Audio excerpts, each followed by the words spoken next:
આગામી રવિવારે પ્રધાનમંત્રી શ્રી નરેન્દ્ર મોદી ખુદ જેનું ઉદ્ઘાટન કરવા માટે સુરત આવવાના છે એ dream city diamond bourse project સુરતનું જ નહીં પણ આખા દેશનું ગૌરવ ગણાય એવો state of the art project છે.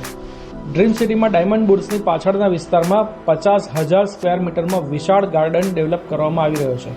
બુર્સના લોકાર્પણની તારીખ નક્કી થતાની સાથે જ ગાર્ડનની કામગીરીએ જોર પકડ્યું છે.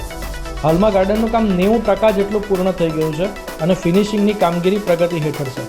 અંદાજિત 50,000 સ્ક્વેર મીટર એરિયામાં આકાર પામવા જનાર આ ગાર્ડન પાછળ ₹12 કરોડનો અંદાજિત ખર્ચ થવાનો છે. વિશાળ ગાર્ડનમાં children play area, 2 walkway, sitting area, plantation વગેરે તો છે જ, પણ આ સાથે ગાર્ડનમાં ફૂડ પ્લાઝાની વ્યવસ્થા પણ કરવામાં આવી રહી છે, જેમાં 8થી વધુ સ્ટોલ બનાવાશે. આ ગાર્ડન સામાન્ય નાગરિકો માટે બનાવવામાં આવ્યો છે. ડ્રીમ સિટીની મુલાકાતે આવનાર લોકો આ વિશાળકાય ગાર્ડનમાં હરીફરી શકશે. બુર્સની પાછળ જ આ ગાર્ડન સાકાર થવાનો હોવાથી યુવાઓ માટે આકર્ષણનું કેન્દ્ર રહેશે. ગાર્ડનની સામે જમણી તરફ જ ડાયમંડ બુર્સ હોવાથી સેલ્ફી લેવા માટે કે ફોટોશૂટ કરવા માટે પણ લોકો આ ગાર્ડનનો ઉપયોગ કરશે. ટૂંક સમયમાં જ આ ગાર્ડન ખુલ્લો મુકાશે, જેથી આ ગાર્ડન શહેરીજનો માટે હરવા ફરવા માટેના વધુ એક સ્થળ તરીકે આગામી સમયમાં ઉભરી આવશે. ગાર્ડનમાં પ્રવેશ મેળવવા માટે સંભવતઃ કોઈ ટિકિટ હશે નહીં. આગામી દિવસોમાં ફૂડ પ્લાઝાની દુકાનો ફાળવવાની પ્રક્રિયા પણ હાથ ધરાશે.